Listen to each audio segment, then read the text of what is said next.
Pergi dari rumah ini sekarang juga. Menantu tidak tahu diri. Itu kalimat yang ibu mertua saya teriakkan tepat di hari ayah saya sekarat di kampung. Saya hanya meminta sedikit uang untuk ongkos pulang.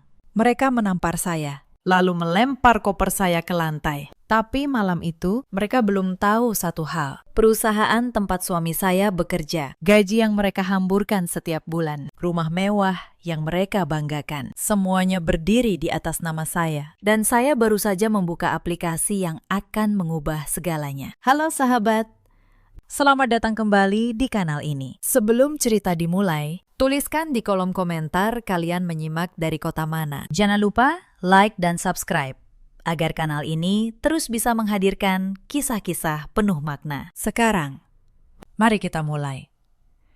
Nama saya Anissa. Usia saya 32 tahun. Selama ini orang mengenal saya sebagai ibu rumah tangga biasa, menantu yang pendiam, yang katanya hanya menumpang hidup di rumah suami. Tidak ada yang tahu siapa saya sebenarnya. Saya tinggal di sebuah rumah besar di kawasan Pondok Indah. Rumah dengan pagar tinggi, taman luas, dan lantai marmer yang selalu mengkilap. Orang yang lewat pasti mengira keluarga ini sangat terpandang. Padahal di dalam dinding-dinding itu, saya hidup seperti pembantu tanpa upah. Suami saya bernama Rangga. Usianya 36 tahun. Di mata keluarganya, ia adalah pria sukses dengan jabatan tinggi di sebuah perusahaan besar. Setiap bulan, uang mengalir deras ke rekening keluarga ini. Mereka percaya itu hasil keringat Rangga. Mereka salah.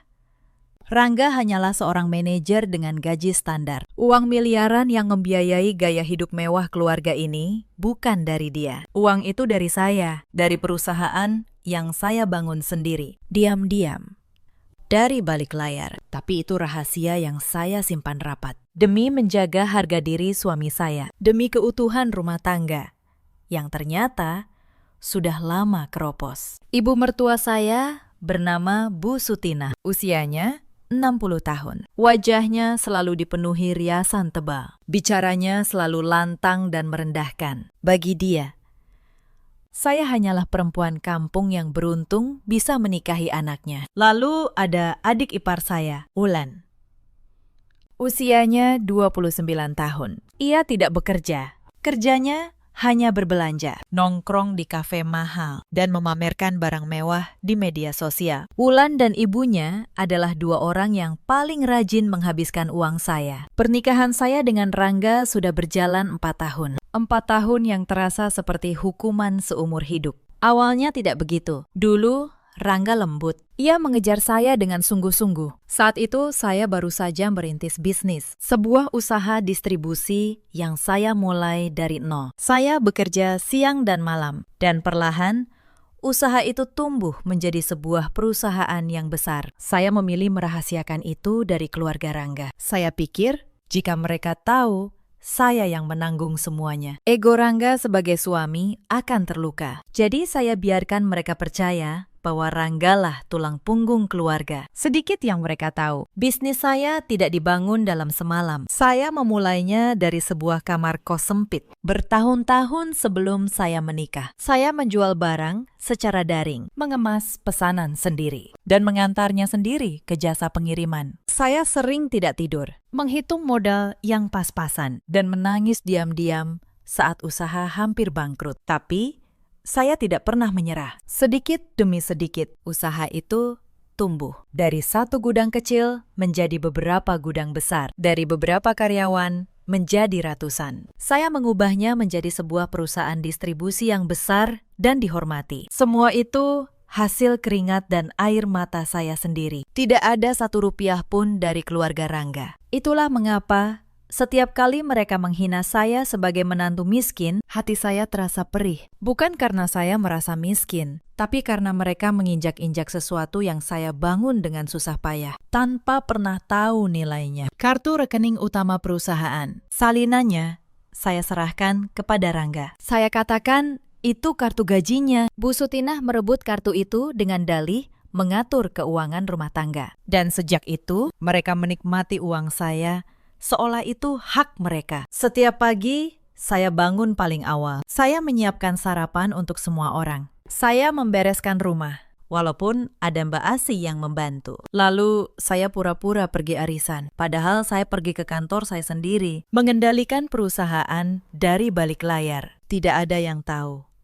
Tidak ada yang curiga. Mereka terlalu sibuk menghina saya untuk memperhatikan kemana saya pergi setiap hari. Mbak Asi, pembantu di rumah ini, adalah satu-satunya yang baik kepada saya. Ia sering menatap saya dengan iba ketika Bu Sutinah membentak. Kadang ia menyelipkan teh hangat ke kamar saya tanpa sepengetahuan siapapun. Hanya dia yang memperlakukan saya seperti manusia. Keretakan pertama dalam rumah tangga saya muncul di tahun kedua. Saat itu saya mulai sadar bahwa Rangga tidak akan pernah membela saya. Ia lebih takut kepada ibunya daripada mencintai istrinya. Saya ingat malam itu. Bu Sutinah menumpahkan sup panas ke meja makan dan menyalahkan saya. Saya hanya diam. Rangga ada di sana, melihat semuanya. Tapi ia hanya menunduk dan melanjutkan makan, seolah saya tidak ada. Sejak saat itu, saya berhenti berharap. Saya tetap bertahan, bukan karena cinta, tapi karena saya masih percaya pernikahan harus diperjuangkan. Ternyata saya salah. Ada hal-hal yang tidak layak diperjuangkan. Memasuki tahun ketiga, perlakuan mereka semakin menjadi-jadi. Setiap akhir bulan, Bu Sutinah akan datang ke kamar saya dengan tangan terbuka. "Mana setoran bulan ini?" Tanyanya dengan nada memerintah.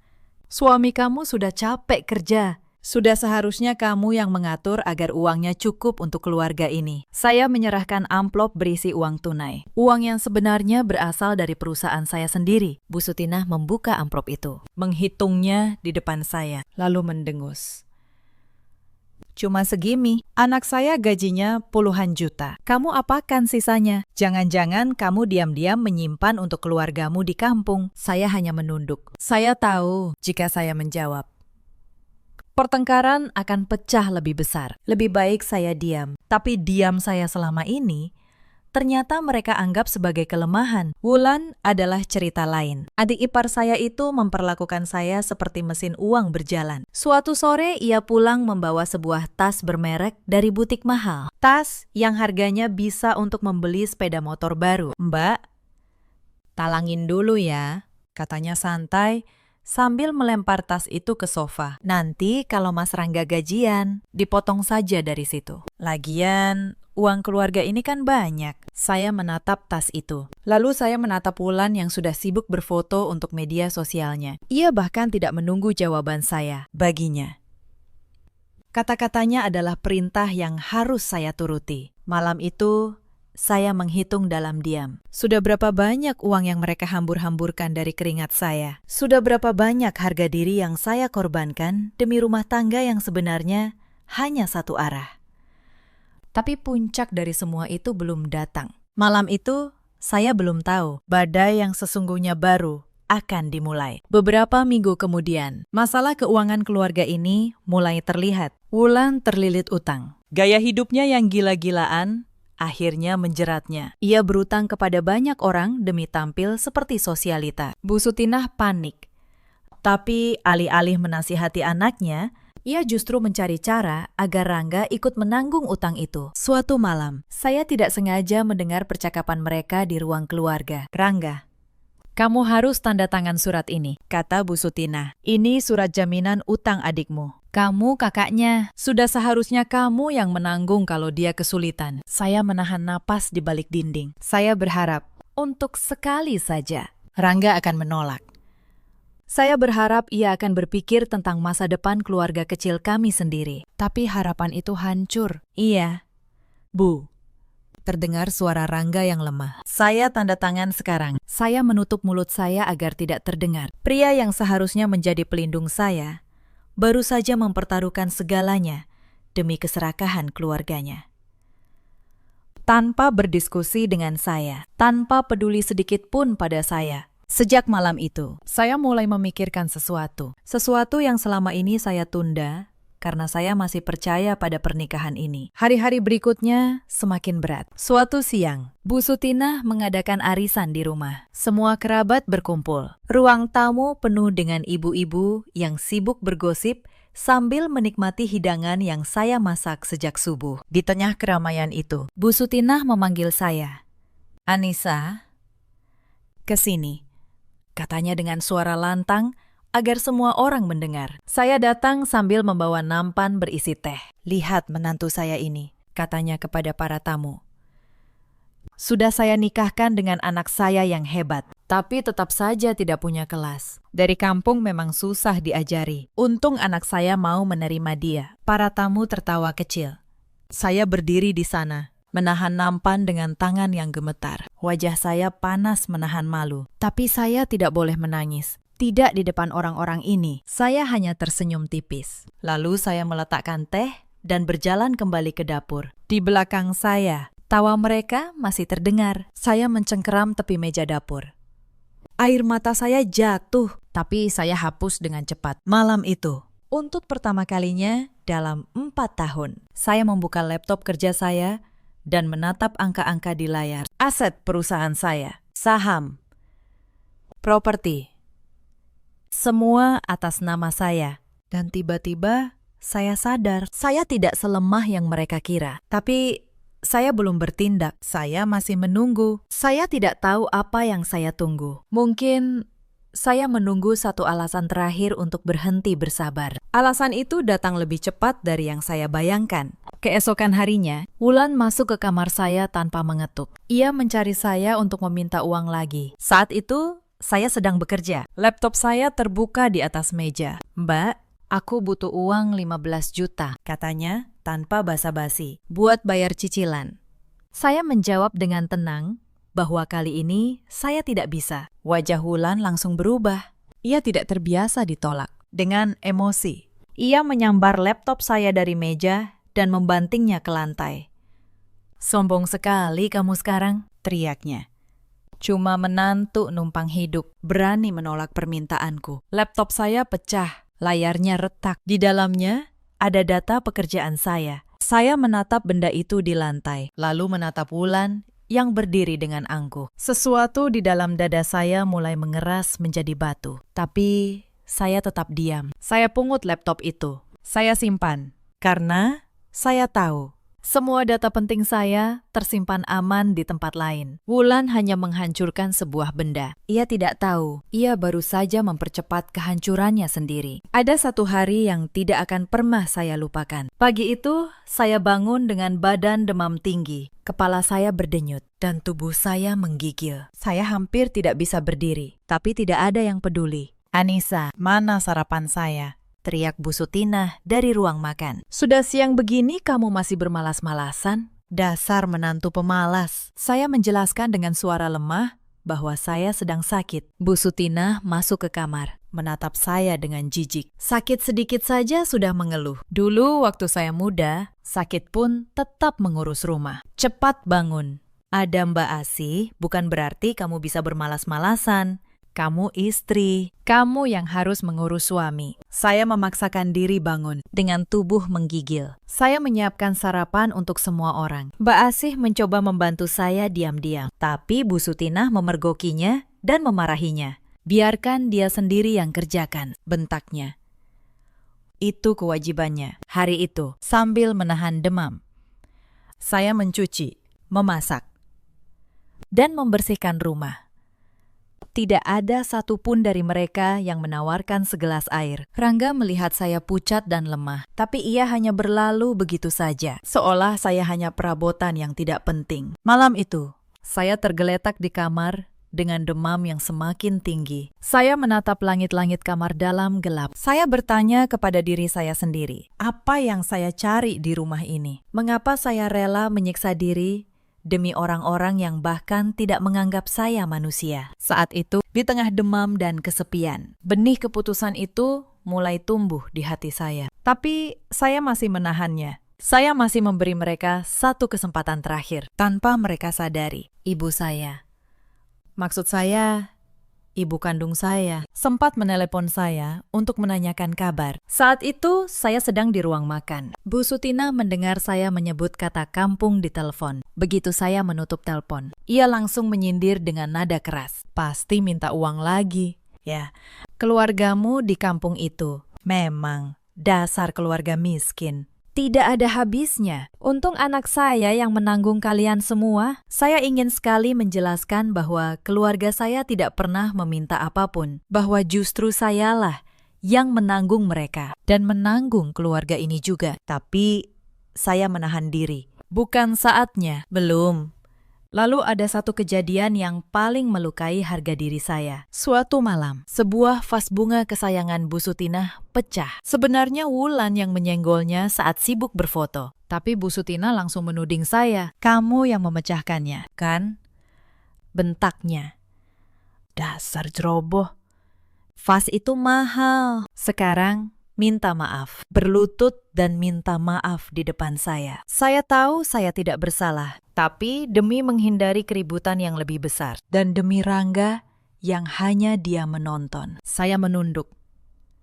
Saya hampir saja berlutut. Tapi saat itu, sesuatu di dalam diri saya menolak. Saya berdiri tegak. Saya menatap mata Bu Sutinah. Lalu berkata pelan bahwa saya tidak akan berlutut untuk kesalahan yang tidak saya perbuat. Bu Sutinah terkejut.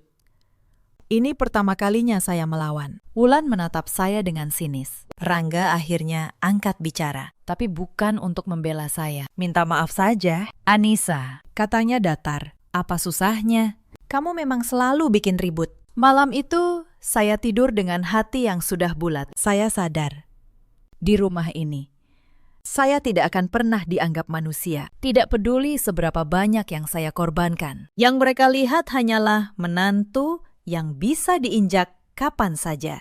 Hari demi hari berlalu. Saya semakin sering bertanya pada diri sendiri. Sampai kapan saya akan bertahan? Sampai kapan saya akan membiarkan mereka menginjak-injak saya? Lalu, di suatu malam yang dingin, takdir memberi saya jawabannya dengan cara yang paling menyakitkan. Telepon genggam saya bergetar. Sebuah pesan masuk dari dokter yang merawat ayah saya di kampung. Tangan saya gemetar saat membacanya. Ayah saya dalam kondisi kritis. Ia membutuhkan penanganan medis secepatnya. Dunia saya seakan runtuh. Ayah adalah satu-satunya keluarga sedarah yang saya miliki sejak ibu saya tiada. Jarak yang jauh antara kota ini dan kampung halaman membuat hati saya hancur. Saya harus pulang.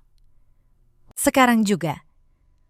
Air mata saya jatuh membasahi layar telepon. Saya tidak punya waktu untuk meratap. Saya segera berdiri, menghapus air mata dengan punggung tangan, dan mengeluarkan koper dari lemari. Saya memasukkan beberapa potong pakaian dengan tangan yang masih bergetar. Sebenarnya saya punya uang sendiri, dalam jumlah yang sangat besar. Tapi selama ini, saya selalu berusaha menghormati Rangga sebagai kepala keluarga. Jadi saya memutuskan untuk pamit kepadanya dulu, memberitahu keadaan darurat ini, dan meminta sedikit uang jalan, seperti seorang istri pada umumnya. Saya keluar kamar sambil menyeret koper. Di ruang keluarga, Rangga sedang bersantai di sofa menonton televisi. Di sebelahnya, Bu Sutinah sedang mengikir kuku sambil menyeruput teh yang saya buatkan beberapa jam lalu. Mas, panggil saya dengan suara pelan yang penuh kesedihan. Ayah saya kritis. Dokter dari kampung baru saja mengirim pesan. Saya harus pulang sekarang. Tolong izinkan saya pergi. Dan tolong beri saya sedikit uang untuk biaya perjalanan. Rangga menatap saya sekilas. Wajahnya datar. Tidak ada simpati di sana. Sebelum ia sempat menjawab, Bu Sutinah meletakkan kikir kukunya dengan kasar ke atas meja kaca. Suara benturan itu keras hingga Rangga sedikit terkejut. Ayahmu sakit itu urusanmu sendiri, bentak Bu Sutinah. Menatap saya dari ujung kepala hingga ujung kaki dengan pandangan merendahkan. Kenapa kamu harus selalu menyusahkan keluarga ini? Uang hasil kerja anak saya tidak akan saya berikan sepeser pun untuk mengurus ayahmu di kampung sana. Saya mematung. Kata-kata itu menusuk seperti ribuan jarum. Saya mengalihkan pandangan ke Rangga, berharap ia membela saya. Setidaknya menegur ibunya. Tapi Rangga hanya membisu. Pria yang seharusnya menjadi pelindung saya, justru kembali menatap layar televisi. Seolah pertengkaran ini hanya angin lalu. Mas, kamu diam saja membiarkan ibumu bicara sekasar itu kepadaku, kata saya dengan suara bergetar. Aku istrimu. Ayahku sedang berjuang antara hidup dan mati di sana. Rangga membuang muka. Turuti saja, kata ibu. Jawabnya dingin. Kamu memang selalu mencari masalah di rumah ini. Kalau mau berangkat, Berangkat sendiri. Jangan minta uang dariku. Gajiku sudah 100% saya percayakan kepada ibu untuk mengatur rumah tangga ini. Mendengar jawaban itu, dunia yang selama ini saya bangun seakan runtuh. 4 tahun pengabdian saya dianggap seperti debu kotor yang tidak ada harganya. Saya bangun paling pagi, menyiapkan makanan, mengurus rumah, dan menanggung segala hinaan. Demi apa? Demi pernikahan yang ternyata hanya satu arah. Tepat pada detik itu, kesabaran saya yang setebal baja akhirnya hancur. Rasa cinta saya kepada pria di hadapan ini menguap tanpa sisa, digantikan oleh rasa jijik dan kekecewaan yang mendalam. Bu Sutinah tiba-tiba berdiri. Ia melangkah cepat mendekati saya dengan wajah penuh amarah. Tanpa ragu, ia menepis koper yang saya pegang hingga terlempar dan jatuh membentur lantai dengan suara nyaring. "Pergi dari rumah ini sekarang juga!" teriaknya. Menantu miskin yang hanya bisa menyusahkan. Jangan pernah kembali dan menginjakan kaki di rumah mewah ini lagi. Pergi sana, jauh-jauh. Dan jangan pernah datang mengemis kepada kami. Lalu tangannya terangkat. Sebuah tamparan keras mendarat di pipi saya. Suaranya menggema di seluruh ruangan. Pipi saya panas, tapi anehnya hati saya justru terasa dingin. Sangat dingin. Saya tidak membalas makian itu dengan kata kotor. Saya tidak berteriak.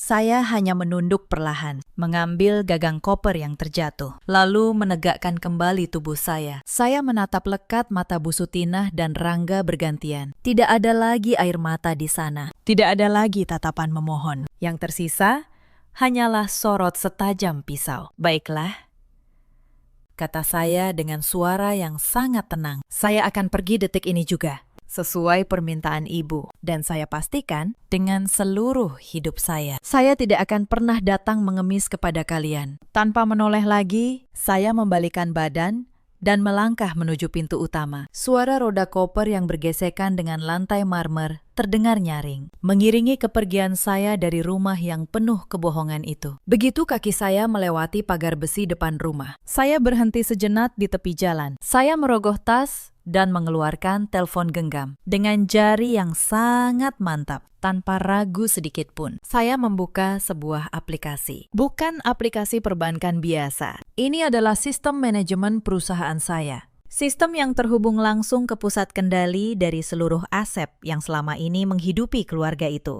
Malam itu juga, dengan pipi yang masih terasa perih, saya mulai bekerja. Bukan untuk membalas dengan amarah, tapi untuk menegakkan keadilan yang sudah terlalu lama saya tunda. Malam itu, saya tidak pulang ke kampung dengan tangan kosong. Saya memesan tiket pesawat pertama keesokan pagi. Kelas utama, dibayar dari rekening pribadi saya yang sesungguhnya. Lalu saya menelpon dokter spesialis terbaik di rumah sakit besar di kota dekat kampung saya. Saya minta ayah saya segera dipindahkan ke sana. Biaya berapapun akan saya tanggung. Dalam hitungan jam, ayah saya sudah mendapatkan penanganan medis terbaik. Untuk pertama kalinya, malam itu, saya bisa bernapas lega. Tapi pekerjaan saya belum selesai. Setelah memastikan ayah saya aman, saya membuka laptop cadangan di kamar hotel tempat saya menginap sementara. Saya menelepon satu orang yang sudah lama menunggu telepon ini. Pak Tosan adalah komisaris di perusahaan saya. Ia juga seorang pengacara senior yang sudah saya percaya bertahun-tahun. Hanya dia yang tahu siapa saya sebenarnya. Hanya dia yang tahu bahwa perusahaan tempat Rangga bekerja sebagai manajer sesungguhnya adalah milik saya seutuhnya. "Pak Tosan," kata saya dengan suara tenang, "waktunya sudah tiba. Saya ingin semuanya dibereskan secara hukum, tanpa cacat sedikit pun." Di seberang telepon, Pak Tosan menghela napas. "Saya sudah menunggu kalimat ini selama 4 tahun. Bu Anissa," jawabnya.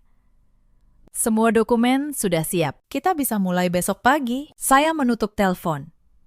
Lalu saya menatap langit malam dari jendela hotel. Tidak ada amarah di hati saya. Hanya ketenangan seseorang yang akhirnya memutuskan untuk berhenti menjadi korban. Malam itu saya tidak bisa tidur. Bukan karena sedih, tapi karena pikiran saya melayang ke 4 tahun yang telah berlalu. 4 tahun saya membohongi diri sendiri. Percaya bahwa pengorbanan saya suatu hari akan dihargai. 4 tahun saya menelan hinaan demi sebuah kata bernama keluarga. Saya teringat hari pernikahan saya. Betapa bahagianya saya saat itu. Saya pikir saya menemukan seseorang yang akan menjadi tempat saya bersandar. Ternyata, saya menikahi seorang pria yang bahkan tidak bisa berdiri untuk membela saya. Saya teringat semua sarapan yang saya siapkan, semua hinaan yang saya telan, semua air mata yang saya sembunyikan. Dan saya teringat tamparan terakhir itu. Tamparan yang anehnya justru membebaskan saya, karena di tamparan itu, saya akhirnya mengerti satu hal, bahwa kesabaran yang tidak dihargai bukanlah kebajikan. Itu hanyalah penjara yang saya bangun sendiri. Saya menarik napas dalam, lalu saya berbisik pada diri saya sendiri, sudah cukup. Mulai malam ini, saya akan hidup untuk diri saya sendiri dan untuk ayah saya. Tidak ada lagi kepura-puraan, tidak ada lagi rasa takut. Keesokan paginya, di rumah Pondok Indah, kehidupan keluarga itu berjalan seperti biasa. Mereka bahkan tidak membahas kepergian saya. Bagi mereka, saya hanyalah menantu yang sudah diusir. Tidak penting, mudah digantikan. Bu Sutina pergi ke pusat perbelanjaan paling mewah di kota. Ia berjalan dengan dada membusung ke sebuah butik perhiasan. Ia menunjuk kalung berlian dan gelang emas dengan gaya memerintah, seolah seluruh isi toko itu miliknya. Bungkus semuanya. Perintahnya kepada pegawai butik. Saya mau memakainya untuk acara arisan keluarga besar besok malam. Total tagihannya mencapai 200 juta. Bu Sutina menyerahkan kartu yang selama ini ia yakini sebagai sumber kekayaan keluarganya. Kartu mengkilap yang sebenarnya terhubung ke rekening perusahaan saya. Pegawai butik menggesek kartu itu. Beberapa detik kemudian, mesin mengeluarkan bunyi peringatan. Pegawai itu mengernyitkan dahi, lalu mengangkat wajahnya dengan senyum canggung. "Mohon maaf, Bu," katanya pelan. "Transaksi dari kartu ini ditolak." "Apakah Ibu memiliki kartu lain?" Wajah Bu Sutina memerah.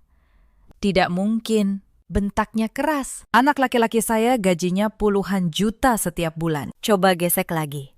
Pasti ada kesalahan di mesin kalian." Pegawai itu menggesek ulang. Hasilnya tetap sama. Kartu ditolak. Saldo tidak mencukupi. Beberapa pengunjung lain mulai memperhatikan. Bisik-bisik mulai terdengar. Bu Sutina berdiri di sana, mempermalukan dirinya sendiri di depan banyak orang. Salah seorang pengunjung butik yang berpakaian mewah berbisik kepada temannya. Cukup keras hingga terdengar. "Kasihan ya.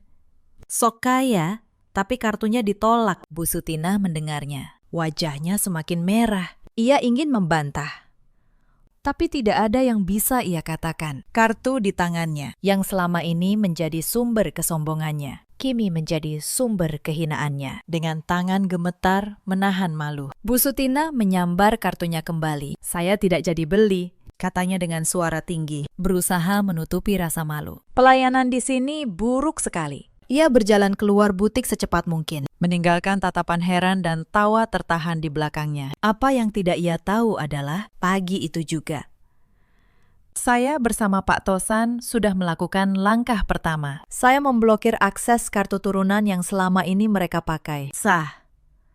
Sesuai hak saya sebagai pemilik rekening utama. Itu baru permulaan. Bu Sutina pulang dengan tangan kosong dan wajah merah padam. Sesampainya di rumah, ia langsung berteriak memanggil Rangga. "Ada masalah dengan kartumu," katanya panik. Kartunya ditolak di butik tadi. Memalukan sekali. Rangga mengernyit. Ia mengambil ponselnya dan mencoba mengakses rekening lewat aplikasi. Tapi aplikasinya tidak bisa dibuka. Akses ditolak. Ia mencoba lagi. Hasilnya sama. Wajahnya mulai pucat. Saat itulah ponsel Rangga berdering. Panggilan dari kantor. Dari atasannya. Rangga mengangkat dengan tergesa. "Pak Rangga?" Terdengar suara di seberang. "Ada surat resmi dari pemegang saham utama perusahaan. Anda diminta hadir dalam rapat Dewan Direksi siang ini. Hari ini juga." "Ini sangat penting." Rangga bingung. Selama ini, ia hanya manajer biasa. Ia tidak pernah dilibatkan dalam rapat Dewan Direksi. Tapi nada bicara atasannya membuatnya tidak berani menolak. Ia segera bersiap dan berangkat ke kantor, tanpa tahu apa yang menantinya di sana. Di ruang rapat yang megah, para anggota Dewan Direksi sudah berkumpul. Di kepala meja, sebuah kursi besar masih kosong. Rangga duduk dengan gelisah di pojok ruangan. Ia merasa ada yang tidak beres. Lalu, pintu terbuka dan saya masuk. Saya memakai blazer rapi, berjalan dengan kepala tegak. Pak Tosan berjalan di samping saya, membawa map berisi dokumen tebal. Seluruh ruangan berdiri menyambut saya. Para direktur menundukkan kepala dengan hormat. "Selamat siang, Bu Anissa," ucap salah satu direktur. "Silakan. Kursi pimpinan sudah menunggu Anda." Rangga terpaku. Matanya membelalak. Ia menatap saya seolah melihat hantu. Anissa." Suaranya bergetar. Kamu sedang apa di sini?" Saya berjalan menuju kursi pimpinan di kepala meja. Saya duduk dengan tenang. Lalu, saya menatap Rangga, suami yang kemarin membiarkan saya diusir dan ditampar. "Selamat siang semuanya," kata saya kepada seluruh ruangan. "Perkenalkan, bagi yang belum mengenal saya secara langsung, saya Anissa, pemilik dan pemegang saham mayoritas dari perusahaan ini. Sejak awal perusahaan ini berdiri." Ruangan hening. Rangga menggelengkan kepala. Tidak percaya. "Tidak mungkin," gumamnya. Kamu cuma ibu rumah tangga. Kamu cuma menantu yang kalian usir kemarin malam." Saya memotong dengan tenang. "Ya, itu saya, perempuan yang kalian anggap miskin dan tidak berguna. Perempuan yang ibumu tampar karena meminta sedikit uang untuk menjenguk ayahnya yang sekarat." Saya membuka map yang dibawa Pak Tosan. "Selama 4 tahun ini," kata saya, "gaji yang kalian banggakan, rumah mewah yang kalian tinggali, gaya hidup yang kalian pamerkan, semuanya berasal dari perusahaan ini. Dari saya, Rangga hanyalah seorang manajer dengan gaji standar. Sisanya, saya yang menanggung. Diam-diam, demi menjaga harga dirimu sebagai suami." Tangan Rangga gemetar. Wajahnya pucat pasi. Ia akhirnya mengerti. Selama ini, ia bukan tulang punggung keluarga. Ia hanya menumpang hidup di atas keringat istri yang ia hina. "Pak Tosan," kata saya, "tenang. Silakan jelaskan keputusan resminya." Pak Tosan berdiri. Ia membacakan surat keputusan. Berdasarkan rapat Dewan Direksi dan kewenangan pemegang saham mayoritas. Perhitung mulai hari ini. Saudara Rangga diberhentikan dari jabatannya sebagai manajer. Seluruh fasilitas perusahaan yang melekat pada jabatannya ditarik kembali. Rangga terkulai di kursinya. Kamu memecat saya," bisiknya. "Bukan saya," jawab saya. "Ini keputusan Dewan. Sah secara hukum. Kamu diberhentikan karena kinerja dan karena kamu menyalahgunakan fasilitas perusahaan untuk kepentingan pribadi keluargamu. Semua ada buktinya. Tapi itu bukan akhir, karena ada satu hal lagi yang belum mereka ketahui." Pak Tosan melanjutkan, "Selama proses audit internal beberapa bulan terakhir, kami menemukan adanya penyalahgunaan dana. Sejumlah uang perusahaan mengalir ke rekening pribadi atas nama Wulan, adik dari saudara Rangga. Dana itu digunakan untuk membiayai gaya hidup pribadi, tanpa izin, tanpa dasar yang sah." Saya menutup map. "Penggelapan dana perusahaan adalah tindak pidana," kata saya pelan. "Dan saya tidak akan diam." Rangga menatap saya dengan mata penuh ketakutan. "Anissa, tolong. Jangan libatkan Wulan. Dia adikku." Saya menatapnya dingin. "Kemarin malam, saat ayahku sekarat, apakah kamu memohon untuk membantuku? Apakah ibumu menahan tangannya sebelum menampar pipiku? Tidak. Sekarang, setiap orang harus menanggung akibat dari perbuatannya sendiri." Saya berdiri. Rapat hari ini selesai. Saya keluar dari ruangan dengan kepala tegak, meninggalkan Rangga yang terkulai sendirian di kursinya. Di luar, langit cerah. Untuk pertama kalinya dalam 4 tahun, saya merasa benar-benar bebas. Berita pemecatan Rangga sampai ke rumah Pondok Indah sebelum matahari terbenam. Bu Sutina tidak percaya. Ia mengira itu hanya lelucon. Tidak mungkin anaknya yang hebat dipecat begitu saja. Tidak mungkin menantu yang ia usir kemarin malam ternyata adalah pemilik dari segalanya. Tapi kenyataan tidak peduli pada ketidakpercayaannya. Hari demi hari, satu persatu pilar kehidupan mewah mereka mulai runtuh. Mobil mewah yang selama ini mereka pakai ternyata adalah fasilitas perusahaan. 3 hari setelah pemecatan, sebuah tim datang untuk menarik mobil itu. Bu Sutinah berteriak-teriak di garasi. Tapi dokumennya jelas. Mobil itu bukan milik mereka. Ia hanya bisa menonton mobil itu dibawa pergi. Lalu, kartu-kartu kredit yang melekat pada perusahaan dibekukan satu persatu. Tagihan-tagihan mulai berdatangan. Tagihan butik Wulan. Tagihan restoran mahal. Tagihan kartu kredit yang menumpuk. Tidak ada lagi uang ajaib yang mengalir setiap bulan untuk menutupinya. Wulan panik. Utang-utangnya yang selama ini ia tutupi dengan uang perusahaan, kini menumpuk tanpa ada yang menalangi. Para penagih utang mulai mendatangi rumah. Suasana rumah mewah itu yang dulu tenang dan sombong, kini dipenuhi teriakan dan ketakutan. Tapi masalah terbesar Wulan bukan utang. Beberapa hari kemudian, sebuah surat resmi datang ke rumah. Surat dari kepolisian. Wulan dipanggil untuk dimintai keterangan terkait kasus penggelapan dana perusahaan. Wulan gemetar membaca surat itu. Ia berlari ke kamar ibunya. "Bu, ini apa?" "Aku dipanggil polisi. Katanya aku menggelapkan uang perusahaan." "Aku tidak mengerti." Bu Sutinah merebut surat itu. Wajahnya pucat. Selama ini ia pikir uang yang Wulan pakai adalah uang keluarga. Ia tidak tahu, atau tidak mau tahu, bahwa uang itu adalah dana perusahaan yang dialirkan secara tidak sah ke rekening pribadi Wulan. Pihak perusahaan, atas perintah saya, telah menyerahkan seluruh bukti kepada pihak berwajib. Rekening, koran, mutasi, transaksi, dan rekaman kamera pengawas di kantor. Semuanya lengkap. Tidak ada celah untuk berkelit. Malam setelah pemecatan itu, di rumah Pondok Indah, terjadi pertengkaran hebat untuk pertama kalinya. Rangga, yang biasanya selalu diam, kini meledak kepada ibunya. "Ibu tahu tidak apa yang sudah kita lakukan?" teriaknya.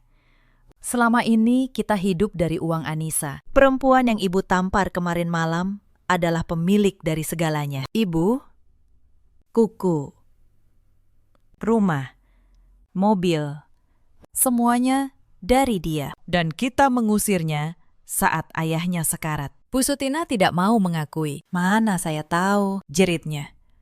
"Dia yang menyembunyikan. Salah dia sendiri. Kenapa tidak bilang dari awal?" "Karena ibu tidak akan pernah menghargainya," balas Rangga dengan suara hancur. "Dia menyembunyikannya demi harga diri saya. Dan saya membiarkan ibu menampar dia. Saya yang paling bodoh."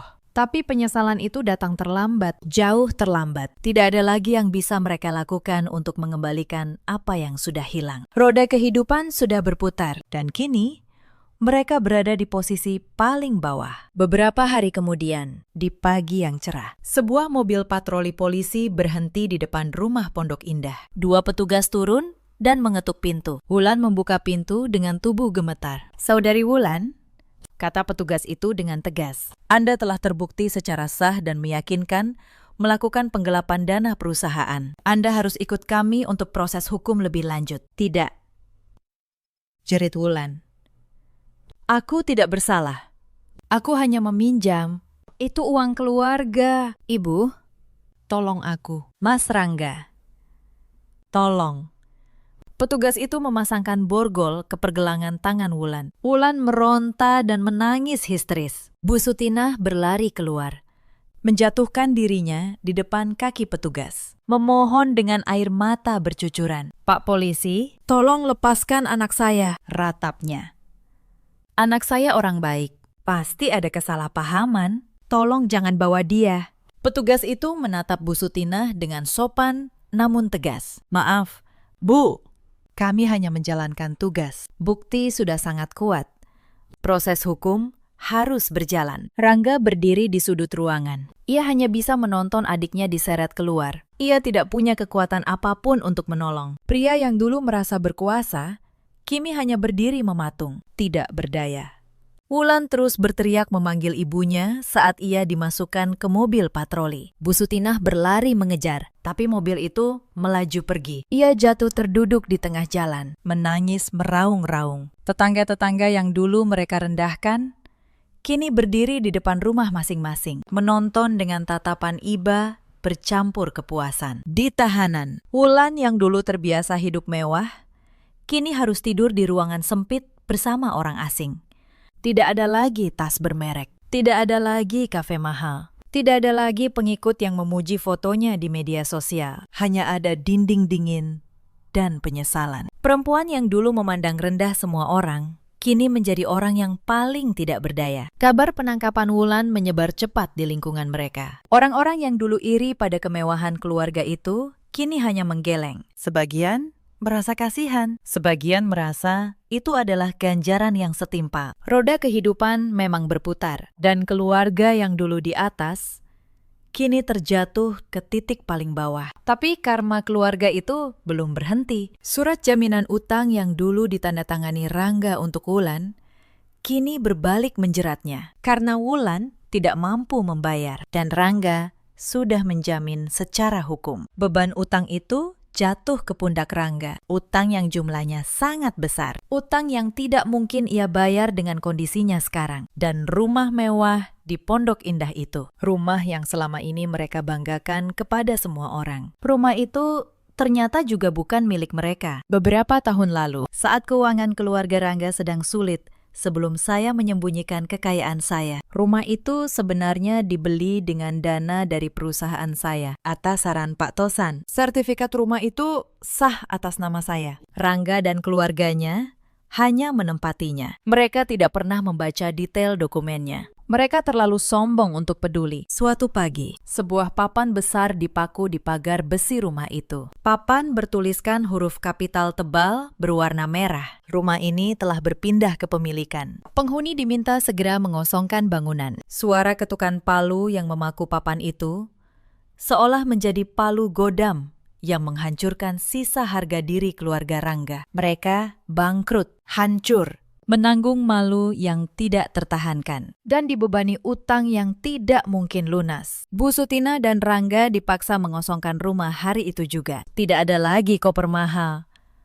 Tidak ada lagi tas perjalanan bermerek. Mereka memasukkan pakaian lusuh dan beberapa peralatan ke dalam kardus bekas yang mereka minta dari warung di ujung jalan. Wajah Bu Sutina yang dulu selalu dipenuhi riasan tebal, kini terlihat tua, keriput, dan dipenuhi guratan penyesalan. Rangga seperti mayat hidup, pandangan matanya kosong, tubuhnya kurus. Tidak ada lagi sisa kesombongan pria yang dulu merasa paling berkuasa. Mereka melangkah keluar dari rumah itu untuk terakhir kalinya. Terik matahari menyengat kulit mereka. Keringat membasahi pakaian kotor mereka. Sementara tangan mereka menyeret kardus dan bungkusan plastik di sepanjang jalan aspal yang kasar. Tetangga-tetangga yang dulu selalu mereka rendahkan, kini menatap kepergian mereka. Tidak ada lagi yang takut.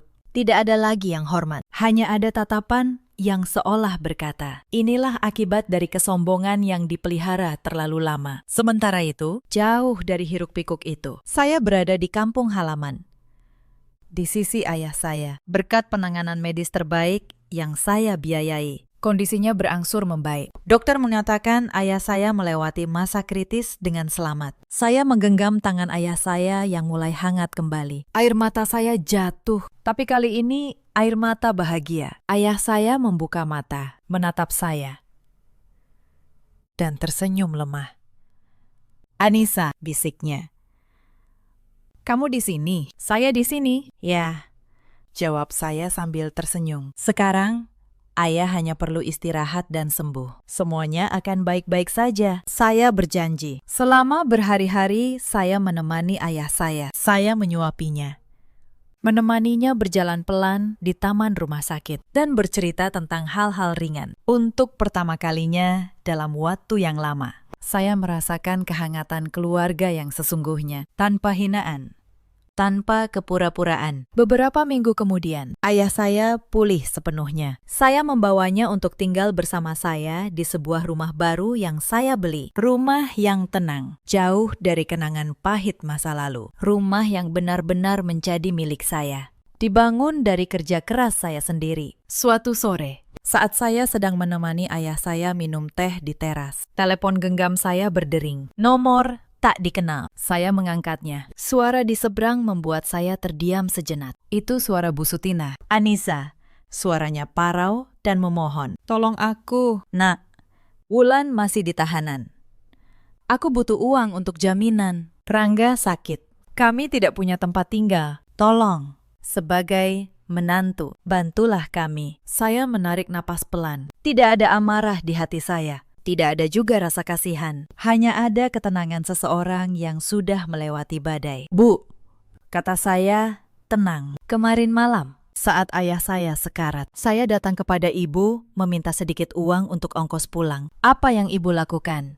Ibu menampar saya. Ibu mengusir saya. Ibu bilang, ayah saya bukan urusan keluarga ini. Di seberang telepon, Bu Sutinah terdiam. Sekarang ibu meminta bantuan saya. Lanjut saya.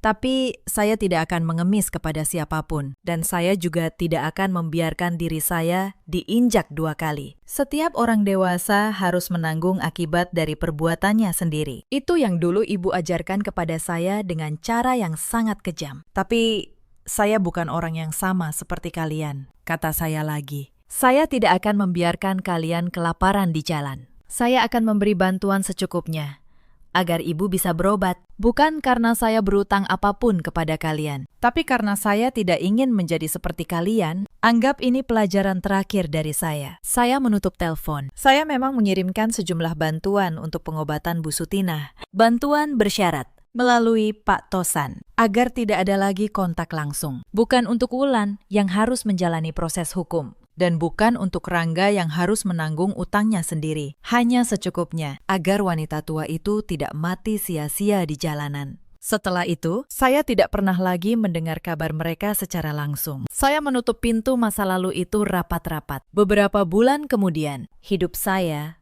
benar-benar berubah. Perusahaan saya tumbuh semakin besar. Saya tidak perlu lagi bersembunyi di balik layar. Saya memimpin perusahaan saya dengan kepala tegak sebagai diri saya sendiri. Suatu hari, saya mengadakan acara syukuran kecil di halaman rumah baru saya. Ayah saya duduk di kursi yang nyaman, sehat, dan bahagia. Aroma daging panggang memenuhi udara. Tawa dan obrolan ringan mengalir dengan alami. Tidak ada lagi ketegangan. Tidak ada lagi kepura-puraan. Saya menatap ayah saya yang tertawa bersama Mbak Asih, yang kini saya angkat sebagai bagian dari keluarga saya. Saya menatap rumah yang penuh kehangatan ini, dan saya tersenyum. Bukan senyum kemenangan yang penuh dendam, tapi senyum kelegaan seseorang yang akhirnya menemukan kedamaian. Inilah hidup yang seharusnya saya jalani sejak dulu. Hidup di mana saya dihargai. Hidup di mana saya tidak perlu menyembunyikan siapa diri saya untuk dicintai. Cerita ini mengajarkan banyak hal kepada kita, bahwa kebaikan dan kesabaran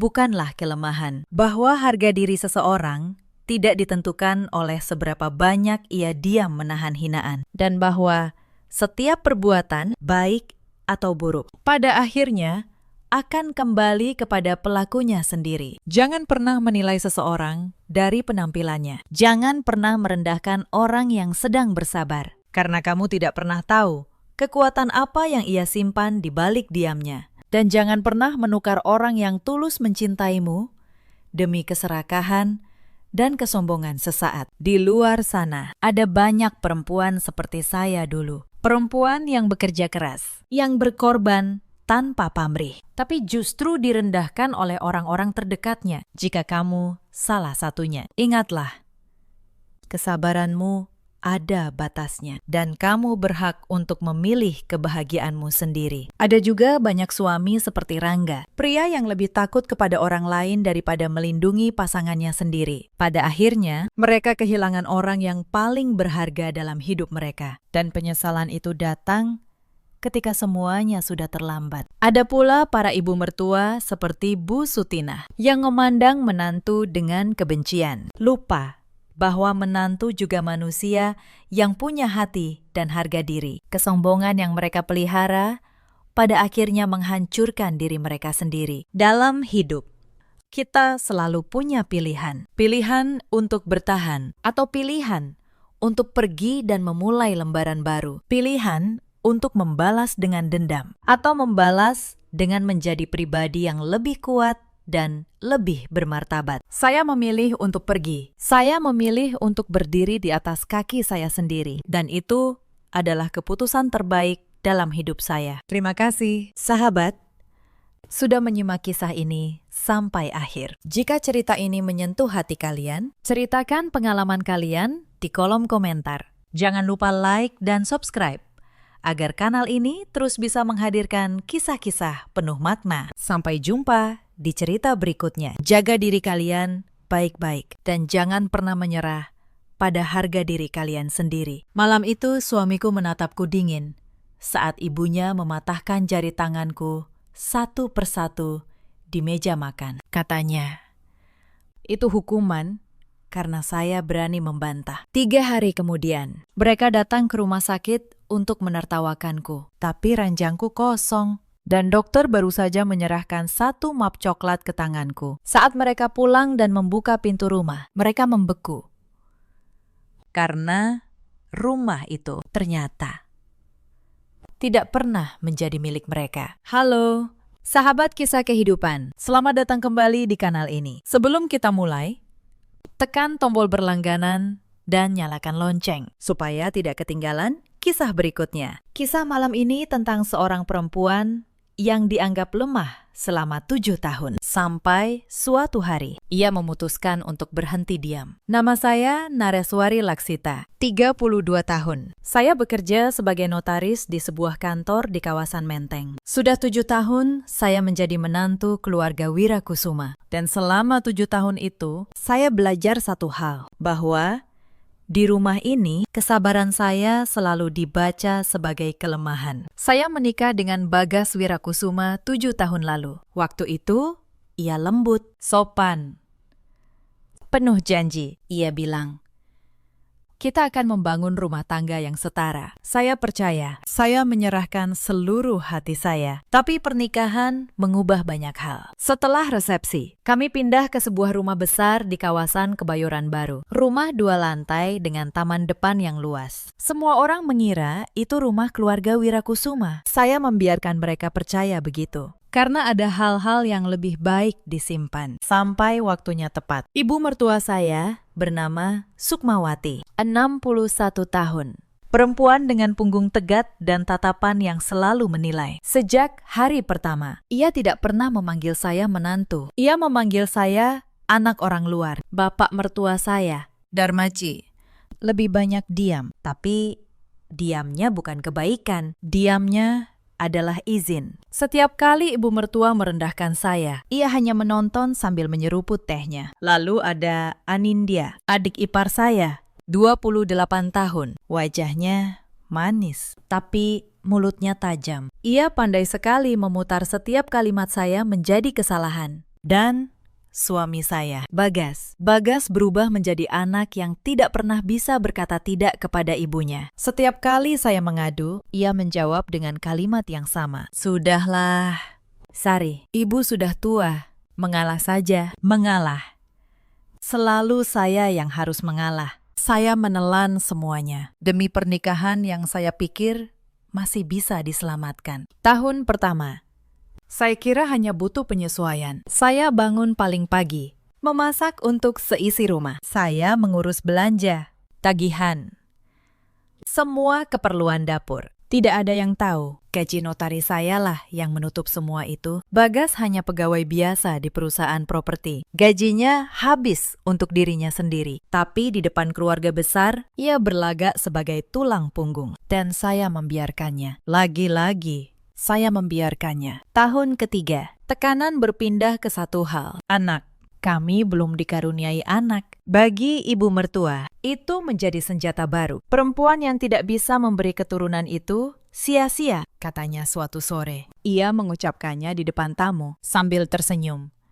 Saya menunduk, menahan air mata di pangkuan. Padahal hasil pemeriksaan dokter ada di laci kamar saya. Yang bermasalah bukan saya, tapi saya tidak pernah membuka mulut. Karena saya tahu kebenaran itu hanya akan membuat Bagas malu. Dan amarah keluarga ini berbalik ke saya. Saya pikir kalau saya cukup sabar, suatu hari mereka akan melihat saya sebagai keluarga. Saya salah. Kesabaran saya hanya membuat mereka semakin berani. Ada banyak hal kecil yang menumpuk selama bertahun-tahun. Hal-hal yang kalau diceritakan satu persatu terdengar sepele, tapi kalau ditumpuk, beratnya bisa menghancurkan seseorang. Saya ingat suatu pagi di tahun keempat. Saya bangun jam 4 untuk menyiapkan sarapan keluarga besar yang berkunjung. Saya memasak rendang sejak subuh. Tangan saya panas, terkena cipratan minyak. Saat semua duduk di meja, ibu mertua mencicipi rendang itu sesendok. Lalu ia meletakkan sendoknya keras-keras. "Hambar," katanya. "Tidak ada rasanya. Pantas saja anakku tidak betah di rumah." Padahal semua tamu memuji masakan itu. Tapi di hadapan ibu mertua, tidak ada yang berani membela saya. Saya hanya tersenyum dan berkata, "Maaf, Bu. Nanti saya perbaiki." Di dapur, saya menangis tanpa suara sambil mencuci panci. Tahun kelima, ada kejadian dengan perhiasan. Cincin pemberian almarhumah ibu saya hilang dari kamar. Cincin emas tua, satu-satunya kenangan yang saya punya dari beliau. Saya mencarinya kemana-mana. Saya hampir putus asa. 3 hari kemudian, saya melihat cincin itu melingkar di jari Anindya. "Itu cincin saya," kata saya pelan. Anindya tertawa. "Cincin. Ini cincin pemberian ibu untukku. Jangan mengarang, Mbak." Saya menatap ibu mertua, memohon kebenaran. Ibu mertua hanya berkata, "Sudah, jangan ribut soal barang. Kamu ini memang suka mengada-ada." Saya tahu cincin itu milik saya. Saya mengenali setiap goresan di permukaannya, tapi tidak ada yang percaya pada saya. Malam itu saya belajar satu hal pahit. Di rumah ini, kebenaran saya tidak punya harga. Ada satu kejadian lagi yang tidak akan saya lupakan. Suatu sore, ibu mertua mengadakan arisan dengan ibu-ibu di kompleks. Rumah penuh tamu, meja penuh kue. Saya, seperti biasa, sibuk di dapur menyiapkan semuanya. Di tengah arisan, salah satu tamu bertanya, "Bu Sukmawati, menantunya kerja di mana?" Ibu mertua tersenyum. "Oh, dia cuma pegawai biasa, tidak penting." Para tamu mengangguk-angguk. Lalu, ibu mertua menambahkan, cukup keras, agar saya dengar dari dapur. "Yang penting, di rumah ini ya anak saya, Bagas. Dia yang menanggung semuanya. Menantu saya ini cuma numpang nama." Saya berdiri di ambang dapur, memegang nampan berisi teh. Tangan saya gemetar, bukan karena marah, tapi karena malu. Padahal sayalah yang membayar listrik, yang menyalakan lampu ruangan itu. Sayalah yang membeli kue-kue yang sedang mereka makan. Tapi di mata mereka, saya hanya yang numpang mama. Saya menahan air mata, meletakkan teh, lalu kembali ke dapur dengan senyum yang dipaksakan. Yang paling menyakitkan bukan penghinaan itu sendiri, tapi kenyataan bahwa Bagas yang duduk di antara tamu hanya tersenyum bangga. Ia menikmati pujian atas sesuatu yang bukan miliknya. Ia membiarkan istrinya direndahkan demi sebuah citra palsu. Malam itu, setelah semua tamu pulang, saya mencuci piring sampai tengah malam, sendirian di rumah yang katanya bukan milik saya. Soal keuangan pun semakin lama semakin tidak masuk akal. Setiap bulan, ibu mertua menyodorkan daftar kebutuhan rumah. Bukan hanya kebutuhan dapur, tapi juga cicilan motor Anindya, arisan ibu mertua, bahkan rokok bapak mertua. "Kamu kan yang punya gaji besar," kata ibu mertua. "Sudah sepantasnya kamu yang menanggung. Saya membayar semuanya, bulan demi bulan, tanpa pernah dihargai." Suatu kali, saya mencoba menolak satu pengeluaran yang tidak masuk akal. Pembelian kalung emas untuk Anindya. "Bu, bulan ini pengeluaran sudah terlalu banyak," kata saya. "Hati-hati." Ibu mertua langsung naik pitam. "Pelit. Dasar menantu pelit. Padahal numpang di rumah keluarga kami." Masih perhitungan. Numpang di rumah keluarga mereka. Saya menggigit bibir, menelan kebenaran yang ada di laci kamar saya. Sertifikat dengan nama saya sendiri. Saya membayar kalung itu demi menghindari pertengkaran. Tapi saya menyimpan kwitansinya. Seperti semua kwitansi lain, ada satu hal lagi yang membuat saya akhirnya benar-benar terbangun. Suatu hari, saya menemukan bahwa Bagas diam-diam meminjam uang atas nama saya. Ia menggunakan dokumen pribadi saya untuk mengajukan pinjaman di sebuah koperasi. 50 juta rupiah. Tanpa sepengetahuan saya. Uang itu, katanya nanti, untuk modal usaha Anindya. saat saya menanyakannya. Bagas justru marah. Kita kan keluarga. Masa pinjam uang saja kamu hitung-hitungan? Mas, itu atas nama saya. Sayalah yang harus menanggung cicilannya. Sudah, jangan banyak protes. Ibu sudah setuju. Ibu sudah setuju. Seolah hidup saya adalah milik mereka untuk diatur. Malam itu, saya menyadari sesuatu yang menakutkan. Mereka tidak hanya menindas saya secara perasaan. Mereka mulai menggunakan nama saya, identitas saya, untuk kepentingan mereka. Kalau saya terus diam, suatu hari, saya bisa kehilangan segalanya. Bukan hanya harga diri, tapi juga seluruh yang saya bangun dengan kerja keras. Diam-diam, saya melunasi pinjaman itu lebih cepat, lalu menutup akses mereka ke dokumen saya. Saya memindahkan semua surat penting ke brankas di kantor. Saya membuka rekening baru yang tidak mereka ketahui. Selangkah demi selangkah, saya mulai melindungi diri. Mereka mengira saya semakin penurut, padahal saya sedang membangun benteng. Batu demi batu. Saya pernah berpikir untuk pergi, berkali-kali. Tapi setiap kali, sesuatu menahan saya. Mungkin harapan, mungkin rasa takut, mungkin keduanya. Saya selalu berkata pada diri sendiri, beri satu kesempatan lagi. Saya tidak tahu, kesabaran itu hampir membunuh saya. Saya pernah mencoba bicara dari hati ke hati dengan Bagas. Suatu malam, saat kami berdua di kamar, saya memberanikan diri. Mas, kata saya, apa saya salah karena ingin dihargai di rumah ini? Bagas menghela napas tanpa menoleh dari ponselnya. Kamu terlalu sensitif, Sari. Ibu cuma keras. Itu tandanya sayang. Sayang yang seperti apa yang membuat seseorang merendahkan istrimu setiap hari? Bagas akhirnya menoleh, matanya dingin. Kalau kamu tidak betah, pintu terbuka lebar. Tidak ada yang menahanmu. Kalimat itu menusuk lebih dalam dari semua hinaan ibu mertua. Karena yang mengucapkannya adalah orang yang dulu berjanji melindungi saya. Sejak malam itu, saya berhenti berharap pada Bagas. Saya mulai menyimpan semua bukti diam-diam. Kwitansi belanja, tagihan yang saya bayar, pesan-pesan yang merendahkan saya. Bukan karena saya berencana jahat, tapi karena saya mulai mengerti, suatu hari saya mungkin perlu membuktikan kebenaran saya sendiri. Puncaknya datang pada suatu malam di bulan kelima tahun ini. Malam yang tidak akan pernah saya lupakan. Saya pulang larut dari kantor. Ada penandatanganan akta yang molor sampai malam. Sampai di rumah, dapur masih berantakan. Ibu mertua menungguku di meja makan dengan wajah yang sudah keras sejak saya membuka pintu. Dari mana saja kamu sampai jam segini? Suaranya tinggi.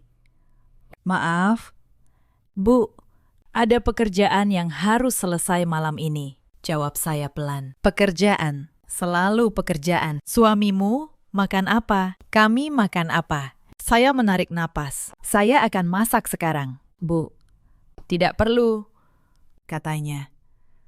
Masakanmu tadi siang saja sudah keasinan. Tidak becus. Saya diam.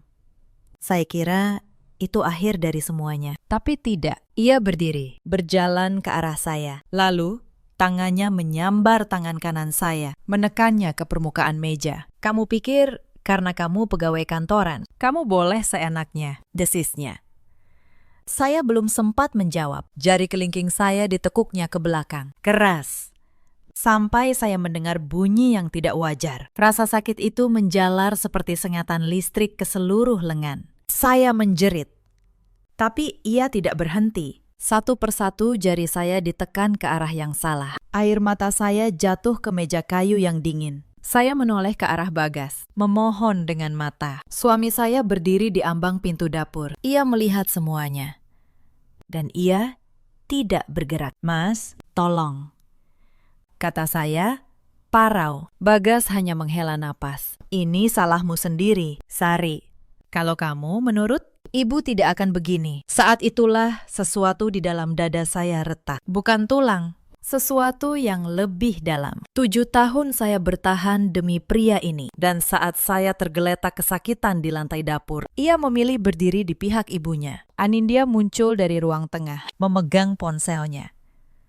Tapi ia tidak menelpon ambulans. Ia hanya berdiri menonton. Dengan senyum tipis di sudut bibirnya. Biar dia tahu rasa gumam Anindya pelan. Ibu mertua akhirnya melepaskan tangan saya. Ia menegakkan badan, mengatur napasnya yang tersengal. Sejak kamu masuk ke keluarga ini, katanya, kamu harus tahu siapa yang berkuasa. Lalu ia berbalik, meninggalkan saya di lantai dingin, dan naik ke kamarnya seolah tidak terjadi apa-apa. Bapak mertua mengikuti di belakangnya, tanpa sekalipun menoleh. Bagas berdiri sebentar, memandangi saya. Untuk sesaat, saya berharap ada sisa kemanusiaan dalam dirinya. Tapi ia hanya berkata, tidur sana, besok minta maaf ke ibu. Lalu ia pun pergi. Malam itu saya dibiarkan tergeletak di lantai dapur sampai hampir subuh. Tidak ada yang menolong. Saya memandangi langit-langit dapur, merasakan dingin lantai menjalar ke tulang. Air mata saya sudah kering di tengah rasa sakit itu. Anehnya, pikiran saya justru menjadi jernih. Saya menyadari satu hal yang selama ini saya tolak untuk percayai. Rumah ini bukan keluarga. Tidak pernah. Dan tidak ada gunanya lagi memohon kasih sayang dari orang yang sudah memutuskan untuk menyakiti. Akhirnya, dengan tangan kiri yang masih bisa bergerak, saya menyeret diri ke kamar. Setiap gerakan terasa seperti tertusuk 1000 jarum. Tapi saya terus bergerak karena saya tahu kalau saya menyerah malam ini, saya tidak akan pernah bangkit. Saya mengambil ponsel. Dan untuk pertama kalinya dalam 7 tahun, saya tidak menelpon Bagas, tidak memohon kepada siapapun di rumah ini. Saya memesan taksi daring, sendirian, ke rumah sakit. Sambil menahan sakit, saya melakukan satu hal lagi. Saya membuka aplikasi di ponsel saya, aplikasi kamera keamanan rumah yang saya pasang diam-diam 8 bulan lalu, setelah kekerasan pertama. Saya masih ingat kekerasan pertama itu, 8 bulan sebelum malam ini, saat saya terlambat menyiapkan makan malam. Ibu mertua melempar piring panas ke arah saya. Pecahan beling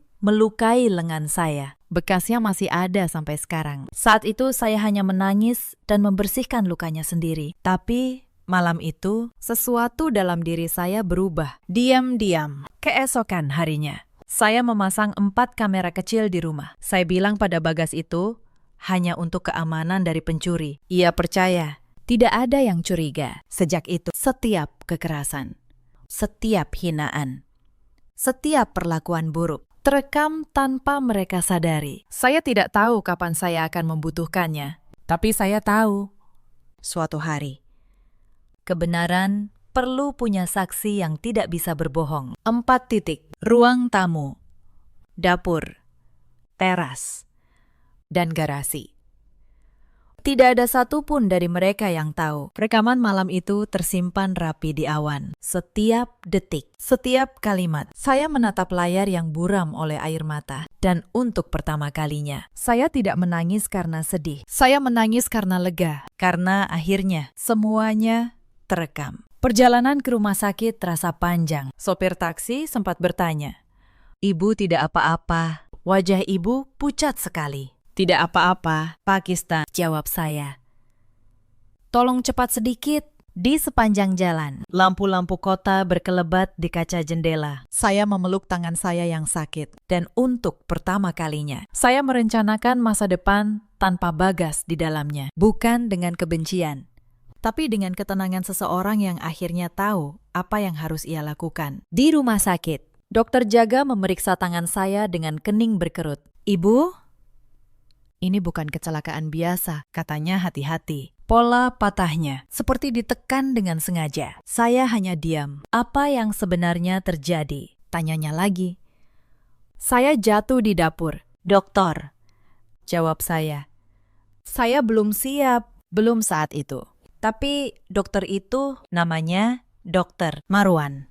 Menatap saya lama. "Baiklah," katanya. "Tapi saya akan mencatat semuanya sesuai temuan medis." "Itu hak ibu." Ia tidak tahu. Kalimat itu menjadi batu pertama dari segala sesuatu yang akan saya bangun. Visum, foto röntgen, catatan medis dengan keterangan dugaan kekerasan. Semuanya satu persatu masuk ke dalam map coklat saya. Malam pertama di rumah sakit, saya tidak bisa tidur. Bukan hanya karena rasa sakit di tangan, tapi karena 7 tahun pernikahan terus berputar di kepala saya. Saya teringat hari pernikahan kami. Bagas yang dulu menggenggam tangan saya dan berjanji akan selalu melindungi. Pria yang sama, yang beberapa jam lalu membiarkan saya tergeletak di lantai. Saya teringat almarhumah ibu saya yang dulu berpesan agar saya selalu kuat. Nareswari, kata beliau dulu. Perempuan, boleh lembut, tapi jangan pernah biarkan orang menginjakmu. Saya menangis pelan di kegelapan kamar rumah sakit. Bukan tangisan menyerah, tapi tangisan seseorang yang akhirnya melepaskan beban 7 tahun. Esok paginya, seorang perawat muda membantu saya makan. Ia melihat tangan saya yang dibalut, lalu bertanya dengan suara lembut, "Ibu sendirian?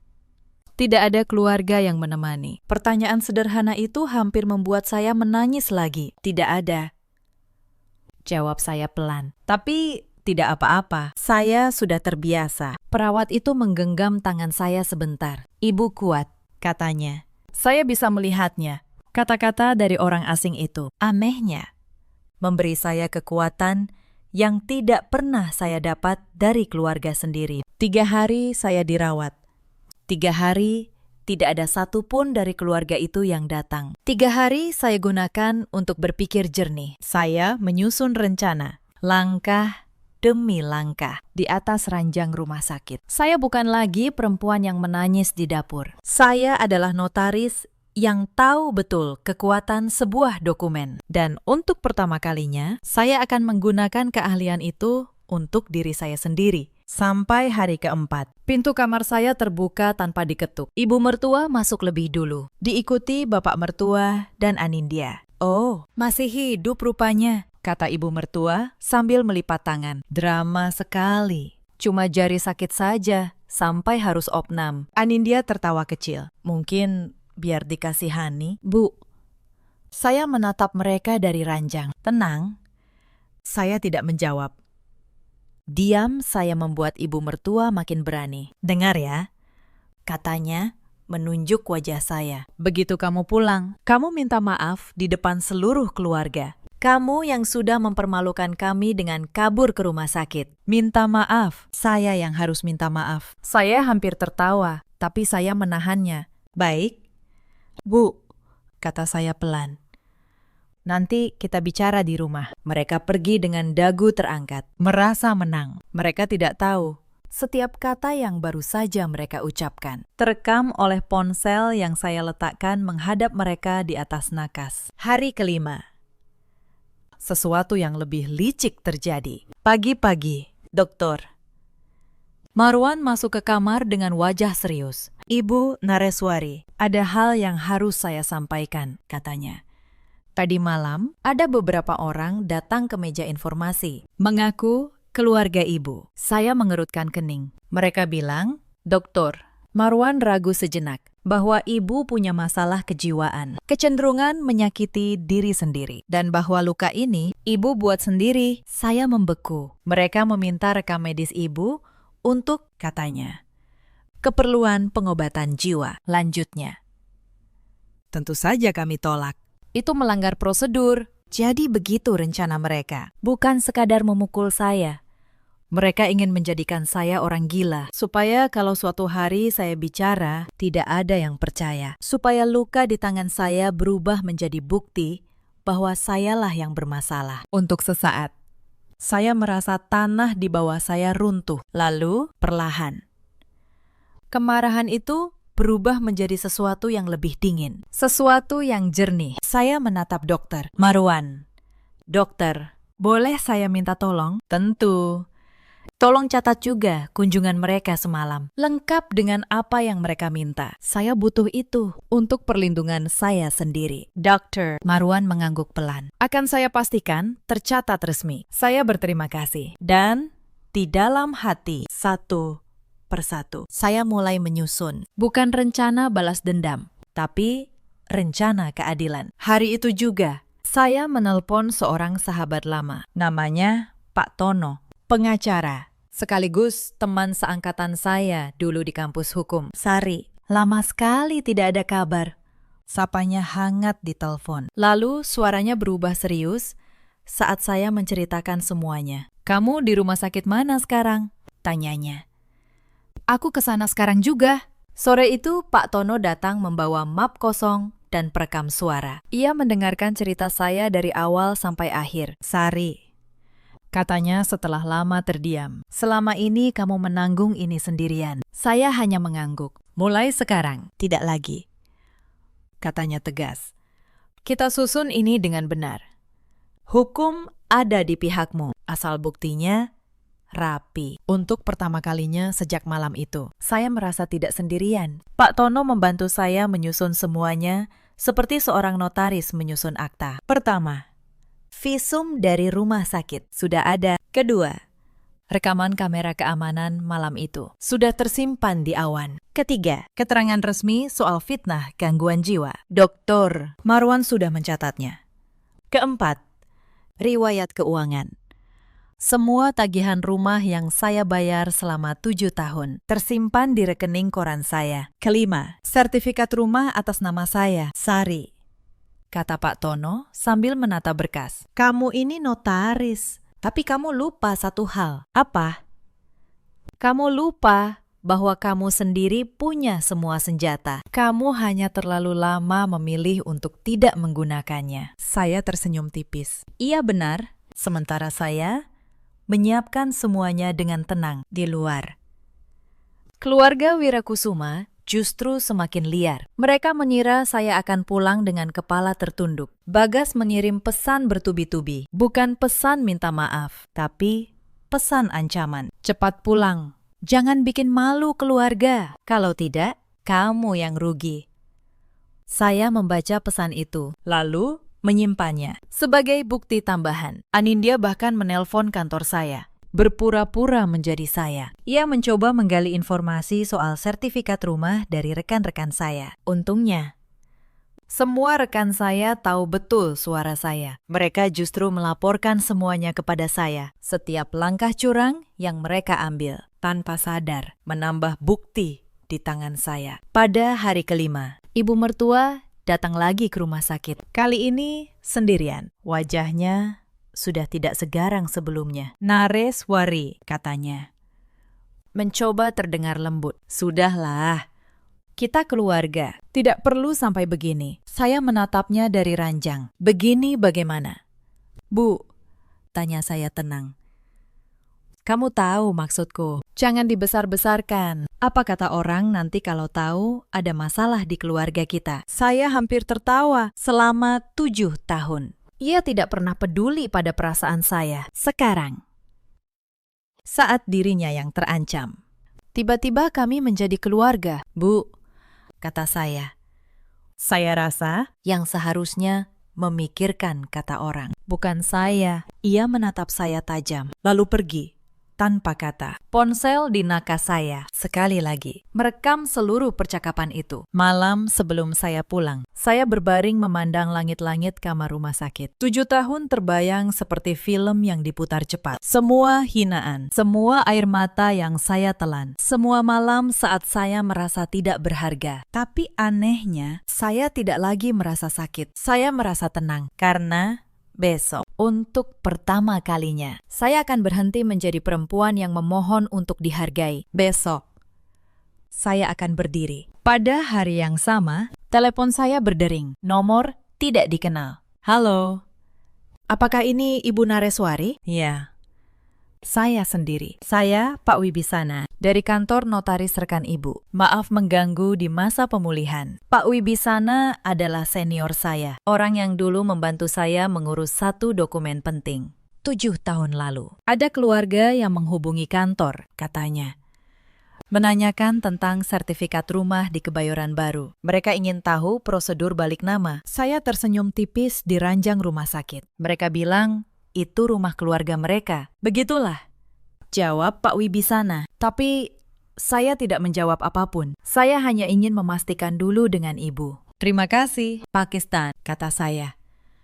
"Tolong jangan beri informasi apapun kepada mereka. Sebentar lagi, semuanya akan jelas dengan sendirinya." 7 tahun lalu, sebelum menikah, saya membeli rumah itu dengan uang saya sendiri, tabungan saya, ditambah warisan dari almarhumah ibu saya. Atas nama saya, Nareswari Laksita. Saya tidak pernah mengganti nama itu menjadi nama Bagas. Bukan karena saya tidak percaya. Dulu saya percaya, tapi Pak Wibisana, senior saya yang bijak, menasihati satu hal, apapun yang terjadi. Nah, jangan pernah lepaskan sesuatu yang kamu beli dengan keringatmu sendiri. Saat itu, saya menurutinya hanya karena sungkan. Sekarang saya mengerti. Nasihat itu menyelamatkan hidup saya selama 7 tahun. Keluarga Wirakusuma tinggal di rumah saya, makan dari penghasilan saya, sambil memperlakukan saya seperti pembantu. Dan mereka tidak pernah tahu siapa pemilik atap di atas kepala mereka. Hari ke-6, saya pulang ke rumah. Tangan saya masih dibalut perban dan bidai.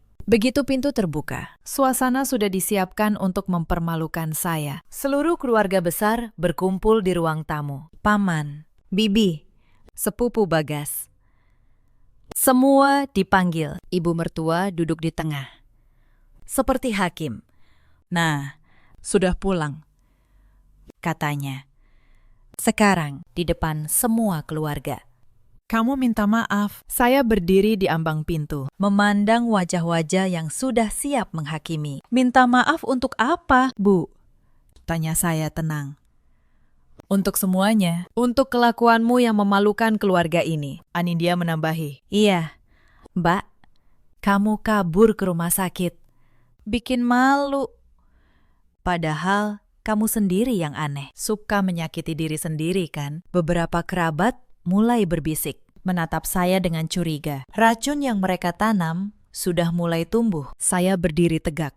Tangan kiri saya memegang map coklat. Sebelum saya minta maaf, kata saya, boleh saya tunjukkan sesuatu kepada keluarga besar? Ibu mertua mengernyit. Apalagi dramamu? Bukan drama, Bu.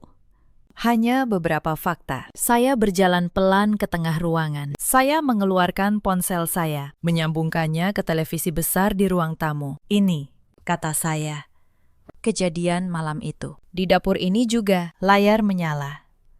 Dan seluruh ruangan terdiam. Di layar, semua orang melihat dengan jelas. Ibu mertua menyambar tangan saya, menekuk jari saya satu persatu. Suara jeritan saya terdengar dari speaker. Lalu, suara ibu mertua yang dingin. Biar kamu belajar untuk tidak membantah. Dan di sudut layar, Bagas berdiri menonton tanpa menolong. Suaranya pun terekam. Ini salahmu sendiri, Sari. Kerabat yang tadi berbisik, kini menutup mulut dengan tangan. Seorang bibi tua berdiri. Astagfirullah, Sukmawati, kamu lakukan ini. Wajah ibu mertua memucat. Itu rekayasa. Dia mengeditnya. Teriaknya. Rekayasa. Saya menekan tombol lagi. Video kedua muncul. Kunjungan mereka ke kamar rumah sakit. Suara ibu mertua terdengar jelas. Begitu kamu pulang, kamu minta maaf di depan seluruh keluarga. Dan suara Anindya. Mungkin biar dikasihani, Bu. Ruangan makin sunyi. Seorang paman, kakak tertua, bapak mertua, berdiri dengan wajah merah. Darmaji, katanya kepada bapak mertua, kamu adikku.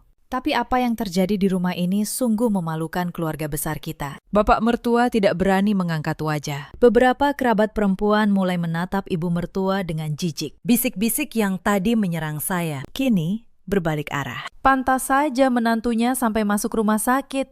Aku selalu merasa ada yang aneh dengan keluarga ini. Kasihan perempuan itu. Bertahun-tahun diperlakukan begitu. Saya berdiri di tengah ruangan, membiarkan semua kebenaran terbuka dengan sendirinya. Saya tidak perlu berteriak. Bukti yang berbicara. Masih ada lagi. Kata saya, tenang. Saya mengeluarkan selembar surat dari Matt. Ini surat keterangan resmi dari rumah sakit. Ditandatangani dokter. Saya membacanya pelan. Pada tanggal sekian, beberapa orang yang mengaku keluarga pasien datang dan menyebarkan keterangan bahwa pasien mengalami gangguan jiwa serta melukai dirinya sendiri. Keterangan ini tidak sesuai dengan temuan medis. Saya menurunkan surat itu. Kalian datang ke rumah sakit, kata saya. Memandang ibu mertua dan Anindya bergantian, bukan untuk menjenguk, tapi untuk memfitnah saya sebagai orang gila. Tidak ada yang berani bersuara. Bahkan bapak mertua yang selama ini hanya diam, kini menunduk menatap lantai. Anindya mencoba menyelamatkan diri. Mbak, itu salah paham. Kami cuma khawatir. Khawatir. Saya menatapnya. Kamu meminta rekam medis saya untuk pengobatan jiwa. Padahal kalian sendiri yang mematahkan jari saya. Itu dan kamu. Kata saya. Suara saya tetap datar. Kamu yang menelpon kantor saya, berpura-pura menjadi saya, untuk mencuri informasi sertifikat rumah. Wajah Anindya pucat seketika. Bagaimana? Bagaimana Mbak tahu? Karena rekan-rekan saya mengenali suara saya sendiri. Anindya. Mereka melaporkan semuanya. Anindya terduduk lemas di kursinya. Satu persatu kebohongan mereka runtuh. Di hadapan keluarga besar yang dulu mereka kumpulkan untuk menghakimi saya. Bagas akhirnya bicara. Suaranya gemetar. Sari, kita bisa bicara baik-baik. Jangan begini di depan keluarga. Saya menoleh kepadanya. Bicara baik-baik. Suara saya tetap tenang. 7 tahun saya mengajak bicara baik-baik. Mas, setiap kali kamu menyuruh saya mengalah. Sari, sekarang giliran kalian yang mendengarkan. Saya mengeluarkan dokumen berikutnya. Ini, kata saya, rekening koran saya selama 7 tahun terakhir. Saya membuka satu persatu halaman. Listrik rumah ini, saya yang bayar. Air, saya yang bayar. Belanja dapur, saya. Cicilan motor Anindya, saya. Arisan ibu, saya. Bahkan rokok bapak, saya juga yang bayar. Saya menatap mereka satu persatu selama 7 tahun. Kalian menyebut saya menantu yang numpang. Padahal justru kalian yang hidup dari penghasilan saya. Seorang bibi kombelengkan kepala. Ya Tuhan. Jadi selama ini. Iya, Bu. Jawab saya. Selama ini. Saya mengeluarkan dokumen terakhir. Map yang paling tebal. Ini, kata saya. Mengangkatnya tinggi, sertifikat rumah ini. Saya membukanya perlahan, menunjukkan halaman pertama kepada semua orang. Atas nama Nareswari Laksita Hening. Rumah yang kalian tinggali selama 7 tahun ini, kata saya. Saya beli dengan uang saya sendiri sebelum saya menikah. Tidak ada 1 rupiah pun milik keluarga Wirakusuma di sini. Anindya tergagap. Tidak mungkin. Itu pasti palsu. Silakan dicek ke kantor notaris manapun, jawab saya. Atau ke kantor pertanahan. Semua tercatat resmi, hitam di atas putih. Wajah ibu mertua kini benar-benar pucat pasi. Tangan yang tadi menunjuk-nunjuk saya, kini gemetar di pangkuannya. Selama 7 tahun, kata saya. Suara saya akhirnya sedikit meninggi. Saya yang membayar listrik rumah ini. Saya yang mengisi dapur ini. Saya yang menutup semua tagihan. Sementara kalian menyebut saya anak orang luar. Saya menatap Bagas. Dan kamu, Mas, berpura-pura menjadi tulang punggung. Padahal gajimu tidak pernah cukup untuk apapun. Kerabat-kerabat yang tadi datang untuk menghakimi saya, kini menatap keluarga Wirakusuma dengan tatapan yang berbeda. Malu. Jijik, kecewa. Saya melipat dokumen saya kembali ke dalam map. Saya tidak datang untuk minta maaf, kata saya. Saya datang untuk memberitahu keputusan saya. Saya memandang satu persatu. Pertama, saya sudah melaporkan kasus kekerasan ini ke polisi. Visum, rekaman, dan keterangan dokter sudah ada di tangan penyidik. Proses hukum akan berjalan. Ibu mertua terkesiap. Kedua, sebagai pemilik sah rumah ini, saya memberi waktu 7 hari kepada keluarga Wirakusuma untuk mengosongkan rumah saya. Kamu mengusir kami. Suara ibu mertua bergetar. Bukan mengusir, Bu, jawab saya. Mengembalikan apa yang memang bukan milik kalian. Bagas melangkah maju. Panik. Sari, kamu tidak bisa begini. Aku suamimu. Saya mengeluarkan satu map lagi dari tas saya. Ini, kata saya. Surat gugatan cerai. Sudah saya siapkan bersama pengacara saya. Saya meletakkannya di meja, di hadapannya. Kamu boleh memilih, Mas. Menandatanganinya baik-baik. Atau kita selesaikan di pengadilan. Dengan semua bukti yang sudah kamu lihat hari ini. Tangan Bagas terkulai di sisi tubuhnya. Ia tidak punya satu kata pun untuk dijawab. Ibu mertua, yang sejak tadi terpaku, tiba-tiba bangkit. Ia mencoba mengubah keadaan dengan cara yang selama ini selalu berhasil. Berteriak, "Kamu menantu durhaka. Beraninya kamu mempermalukan keluarga ini." Tapi kali ini teriakannya tidak lagi punya kekuatan. Tidak ada yang gentar, tidak ada yang membela.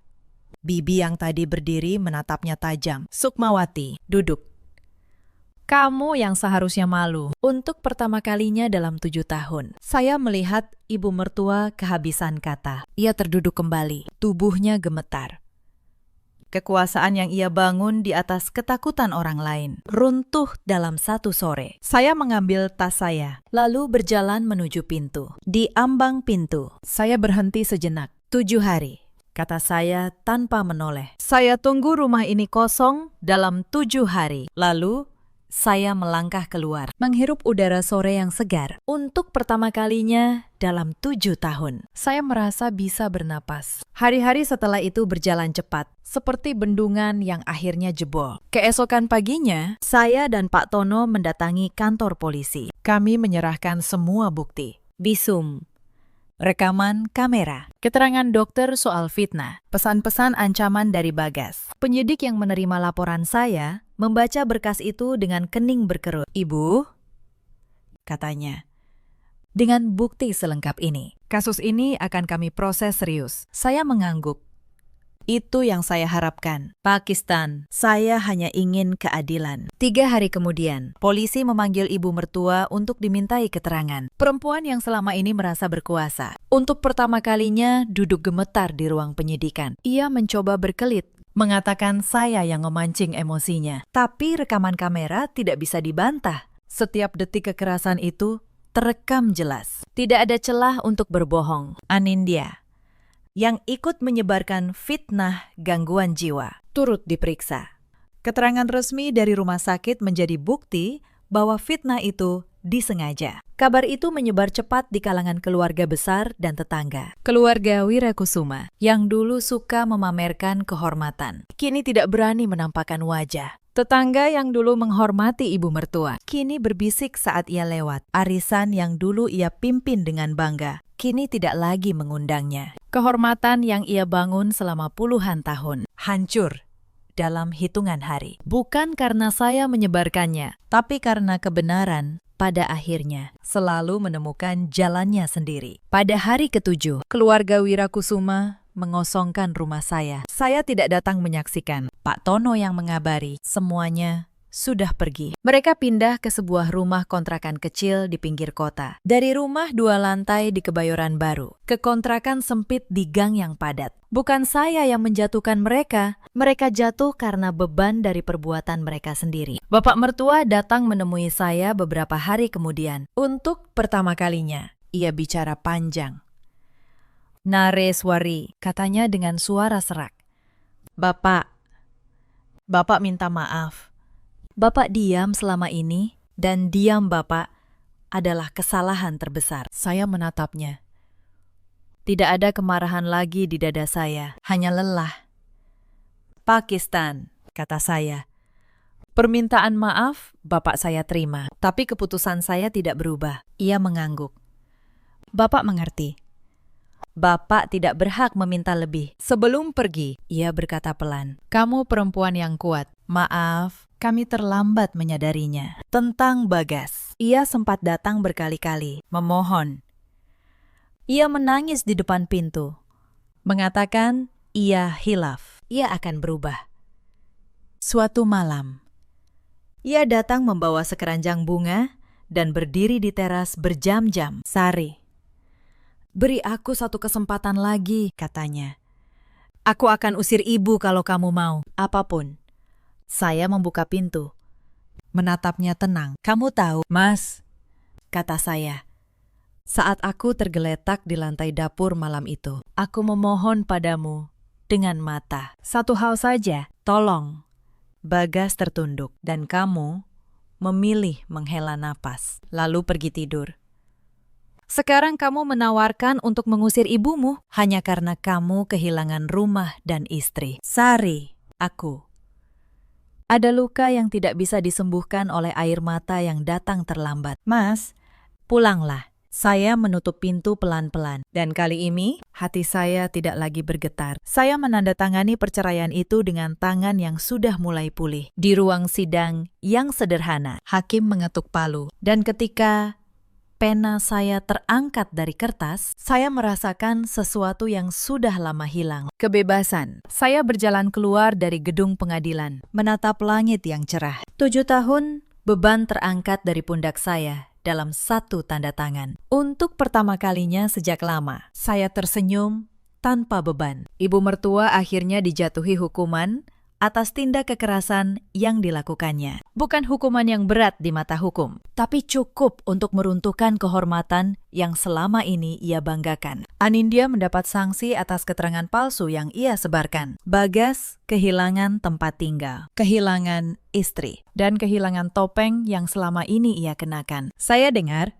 di kontrakan kecil mereka, pertengkaran terjadi setiap hari. Ibu mertua menyalahkan Bagas. Bagas menyalahkan Anindya. Anindya menyalahkan ibu mertua. Keluarga yang dulu bersatu untuk menindas saya, kini hancur oleh tuduhan di antara mereka sendiri. Saya tidak merasa puas. Saya juga tidak merasa kasihan. Saya hanya merasa semuanya akhirnya kembali ke tempat yang seharusnya. Saya kembali tinggal di rumah saya, sendiri. Untuk pertama kalinya, rumah itu terasa benar-benar milik saya. Saya mengganti seluruh perabotan yang menyimpan kenangan buruk. Saya mengecat ulang dinding-dindingnya dengan warna yang saya suka. Saya menanam bunga di taman depan, yang dulu tidak pernah sempat saya urus. Pagi hari, saya memasak ikan goreng, sayur asem, dan sambal terasi.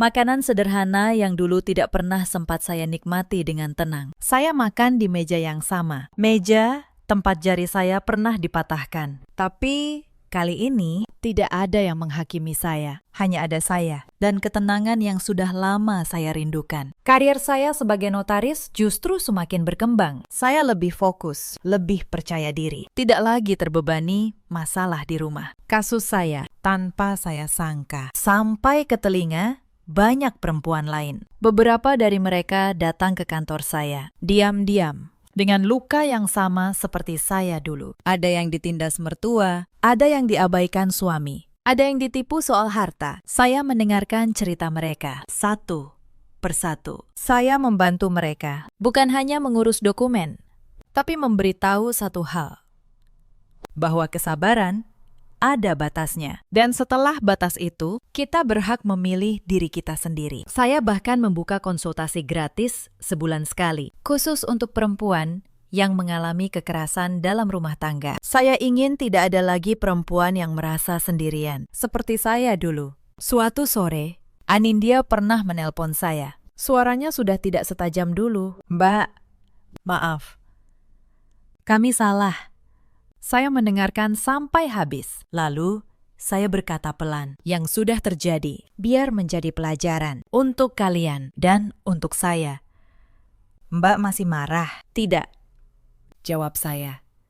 Saya hanya sudah tidak punya urusan lagi dengan kalian. Dan saya menutup telepon dengan tenang. Beberapa bulan kemudian, hidup saya benar-benar berubah. Saya bertemu orang-orang baru, teman-teman yang menghargai saya apa adanya. Saya mulai bepergian, melihat tempat-tempat yang dulu hanya bisa saya impikan. Saya belajar mencintai diri saya sendiri, sesuatu yang selama 7 tahun saya lupakan. Kadang, di malam yang sepi, saya masih teringat masa-masa kelam itu, tapi kenangan itu tidak lagi menyakitkan, justru menjadi pengingat betapa jauh saya sudah melangkah. Saya tidak menyesali 7 tahun itu, karena dari sana, saya belajar mengenali kekuatan saya sendiri. Saya belajar bahwa orang yang paling tenang kadang adalah orang yang paling tidak boleh diremehkan. Dan saya belajar bahwa keadilan tidak selalu datang dengan teriakan. Kadang, keadilan datang dengan diam, kesabaran,